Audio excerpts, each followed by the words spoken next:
Hello all, मैं अमर लक्ष्कर एक बार फिर आपके साथ। और आज हम लोग फिर से 35 क्वेश्चंस करेंगे अकाउंट्स के विद डिटेल। और यहाँ पे आप कॉन्सेप्ट भी समझेंगे और उसको डिटेल में मैं आपको इसका आंसर भी बताऊंगा कि कैसे इसका आंसर आया है। तो चलिए शुरू करते हैं आज की वीडियो।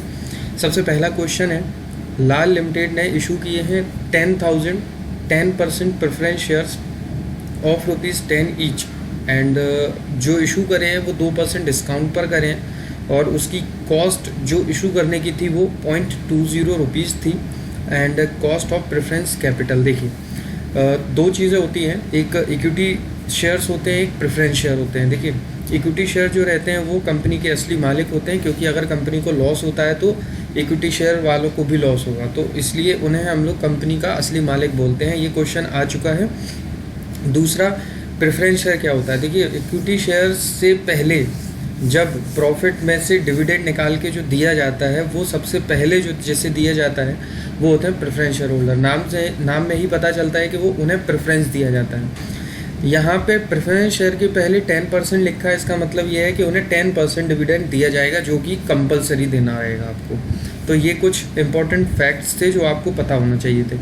अभी हम लोग की cost of preference share capital देखते हैं। देखिए इसके लिए इसका मैंने एक सॉल्यूशन कर रखा है, उस पर चलते हैं हम लोग। तो इसका जो फॉर्मूला होता है वो cost of preference share capital is equal to D/NP।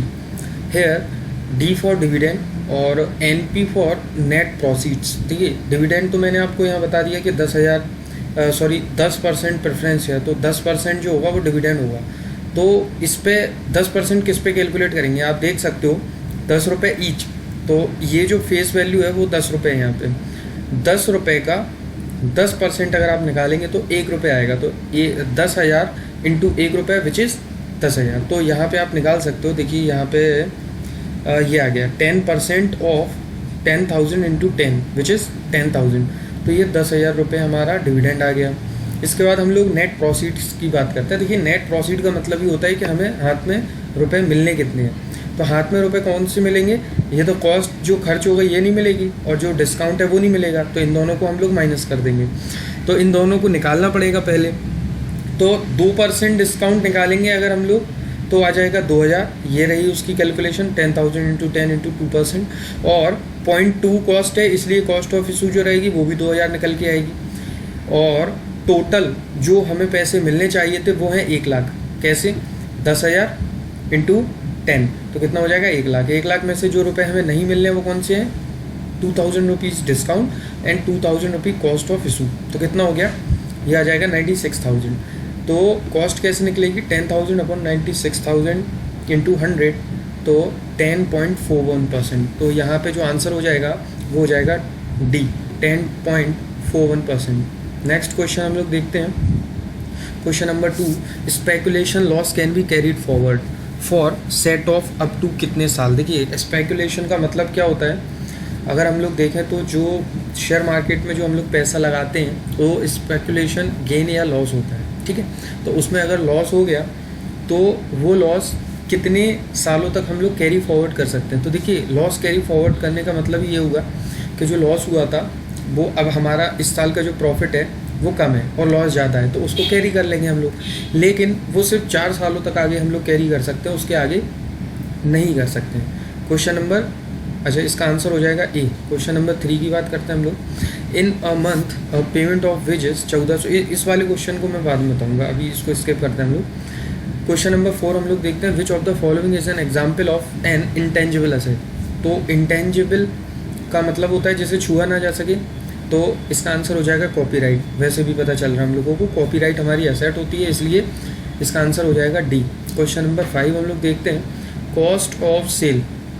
तो देखिए कॉस्ट ऑफ सेल का मतलब होता है opening stock plus purchase minus closing stock. ये इसका फॉर्मूला होता है कॉस्ट ऑफ गुड्स सोल्ड या कॉस्ट ऑफ सेल्स निकालने का, ठीक है। आगे देखते हैं question number 6, which of the following is not the assumption of Modigliani Miller irrelevant theory of dividend policy. Question number 6 हम लोग देख लेते हैं, which one of the following is not the assumption. इनमें से कौन सी एजम्पशन नहीं है? किसकी? मोदी गिलानी मिलर की irrelevance theory of dividend policy. तो इसका जो आंसर हो जाएगा वो हो जाएगा B, dividend policy has its effect on firm's cost of equity. ठीक है, क्वेश्चन नंबर 7 हम लोग देखते हैं। In case of a debt becoming bad, तो आपने बैड डेट का नाम सुना होगा इसमें। तो बैड डेट का मतलब ही होता है कि वो पैसे अब हमें नहीं मिलने, तो मिलने किससे थे, डेटर से, अब नहीं मिलेंगे तो वो बन गए बैड डेट। इस केस में जो अकाउंट को क्रेडिट किया जाएगा वो हो जाएगा अपना डेटर अकाउंट। क्यों? क्योंकि जब डेटर क्रिएट होते हैं तब उन्हें डेबिट किया जाता है, और जब वो बैड डेट बन जाते हैं तो उन्हें क्रेडिट कर दिया जाता है। तो इसका आंसर हो जाएगा डी। क्वेश्चन नंबर 8 हम लोग देखते हैं। Closing inventory is shown in the balance sheet under, तो जैसा आपको पता है क्लोजिंग इन्वेंट्री यानी कि जो स्टॉक होता है वो हमारा करंट असेट होता है। करंट असेट में बहुत सारी चीज़ें आती हैं, जैसे हमारा कैश, हमारे सन्ड्री डेटर, तो ये सारे सब क्या होते हैं, ये करंट असेट होते हैं। क्वेश्चन नंबर 9 हम लोग देखते हैं।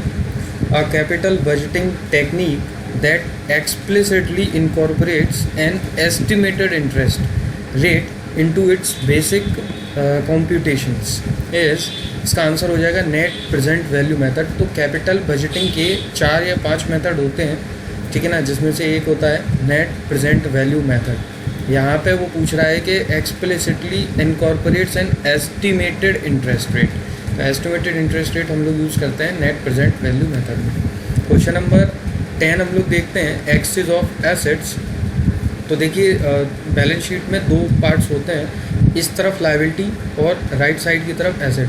अगर एसेट ज़्यादा है, कह रहा है ना एक्सेस ऑफ एसेट्स, अगर एसेट्स ज़्यादा है तो लायबिलिटी में क्या ज़्यादा होगा, है ना, मतलब बराबर करना पड़ता है, और एसेट ज़्यादा है तो लायबिलिटी में क्या बढ़ेगा हम लोग कहें तो वो आंसर हो जाएगा कैपिटल। और अगर लायबिलिटी ज़्यादा है तो एसेट में क्या बढ़ेगा, तो एसेट में बढ़ेगी हमारी गुडविल। इसको आपको आना चाहिए, इसका जस्ट अपोजिट हो जाएगा कैपिटल और गुडविल में, ठीक है ना, जैसा क्वेश्चन है। अगर एसेट ज़्यादा है तो आंसर हो जाएगा हमारा कैपिटल, और लायबिलिटी ज़्यादा है तो आंसर हमारा हो जाएगा गुडविल। क्वेश्चन नंबर 11 हम लोग देखते हैं। Old profit sharing ratio minus new profit sharing ratio is equal to sacrificing ratio, इसका आंसर होगा। एक बात आप समझ लो, देखो ओल्ड प्रॉफिट मतलब पुराने लोग में से माइनस कर देंगे न्यू प्रॉफिट यानी कि नए लोग। नए लोगों के आने से पुराने लोग, देखो पुराने लोगों का प्रॉफिट ज़्यादा होगा तभी तो हम लोग उसमें से माइनस कर रहे होंगे नए प्रॉफिट। यानी कि सेक्रीफाइस कब करेंगे, किस केस में करेंगे, जब ओल्ड प्रॉफिट में से माइनस करेंगे न्यू प्रॉफिट। इसका जस्ट अपोजिट, यानी कि नए प्रॉफिट में से अगर ओल्ड को माइनस करेंगे तो वो क्या हो जाएगा, गेनिंग। तभी तो गेन होगा जब नए प्रॉफिट में से हम लोग माइनस करेंगे। तो इसका आंसर हो जाएगा डी। क्वेश्चन नंबर 12 हम लोग देखते हैं। Commuted pension received by government employees. अच्छा पेंशन क्या होता है कि हमारे रिटायरमेंट हो गया, रिटायरमेंट के बाद एक पर्टिकुलर अमाउंट हमें मिलेगा, ठीक है, तो वो वही पेंशन।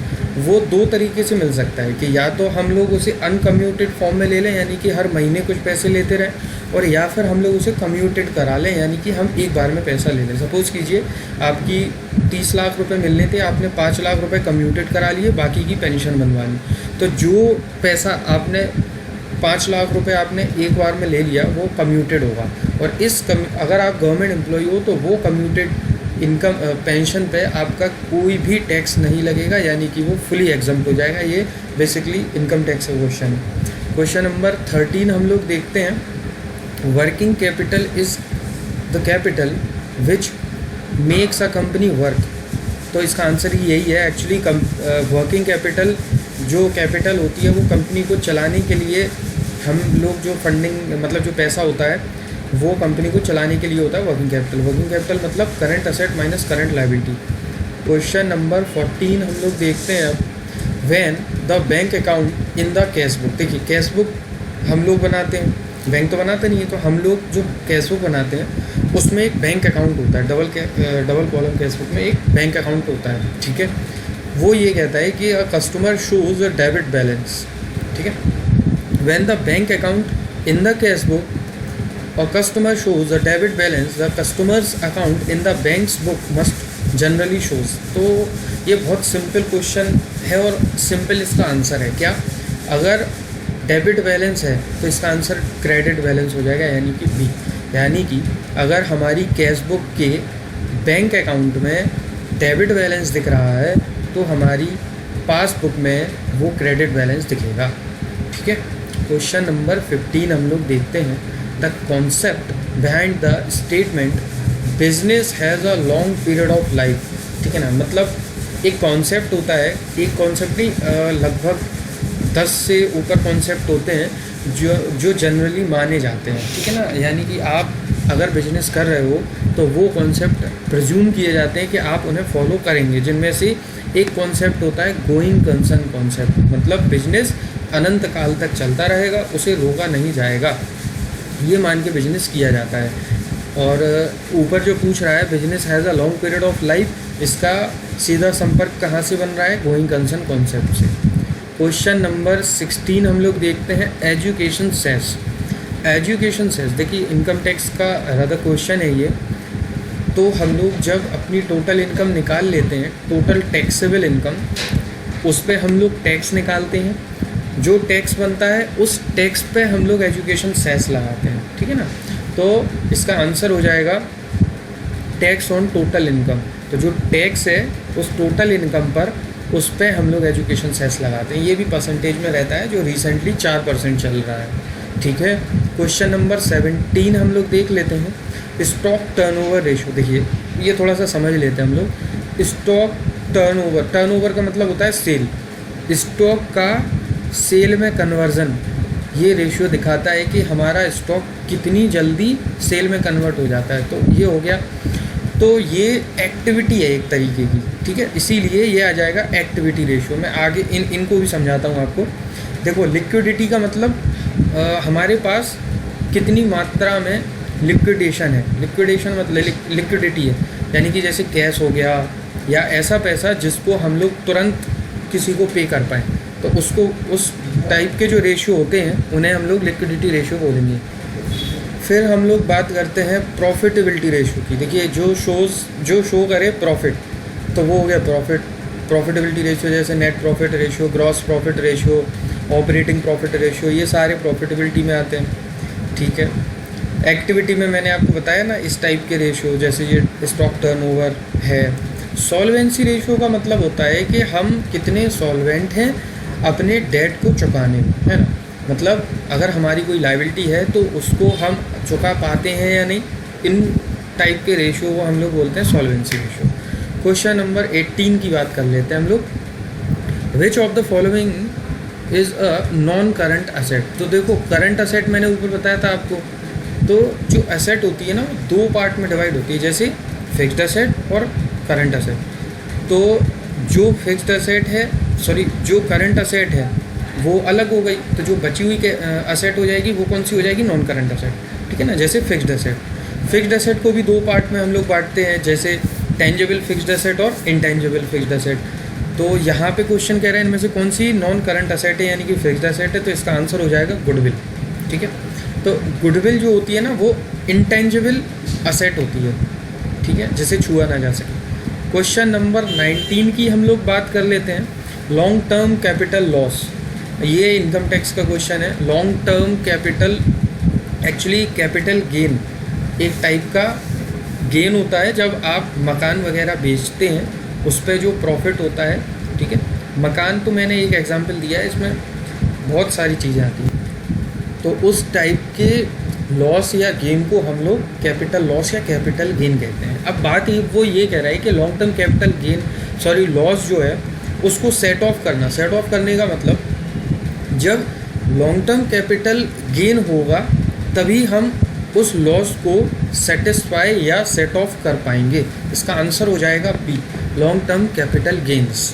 ठीक है, क्वेश्चन नंबर 20 हम लोग देखते हैं, income and expenditure account generally indicates क्या करते हैं, सरप्लस या डेफिसिट। तो ये तो बड़ा सिंपल सा आंसर था, क्वेश्चन था। क्वेश्चन नंबर 21 हम लोग देखते हैं, higher the ratio lower the profitability is applicable to. ये क्वेश्चन मेरी पिछली वीडियो में मैंने पिछले साल के एक पेपर का कराया था, उसमें भी था, सेम क्वेश्चन था।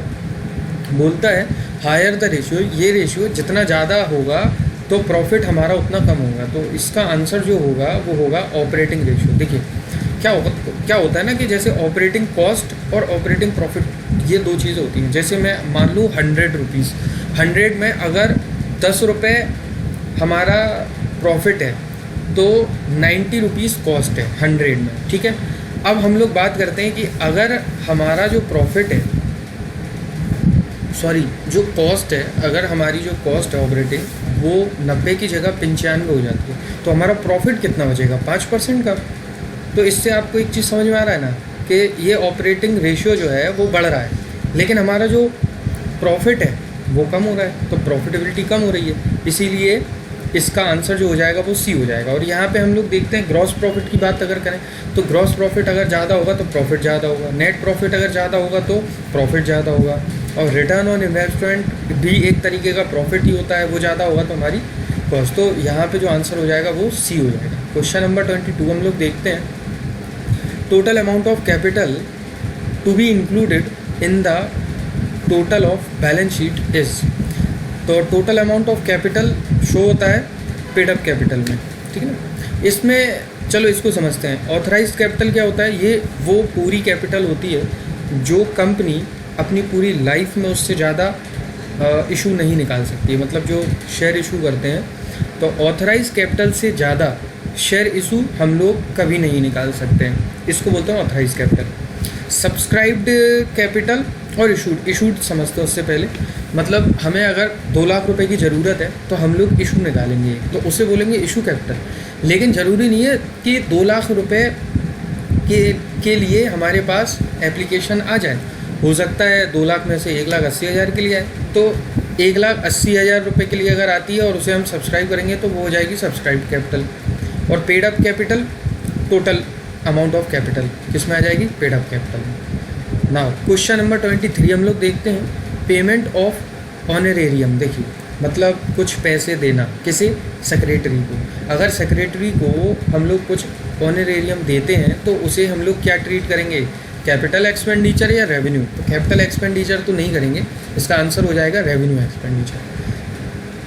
क्वेश्चन नंबर 24 हम लोग देखते हैं, the present value of annuity 1 रुपये की 3 साल बाद 10% के हिसाब से 2.487, तो सुपर प्रॉफिट जो है वो 22,000 है। The amount of goodwill will be. ये ना बहुत सिंपल क्वेश्चन है, अगर आपको पता है तो।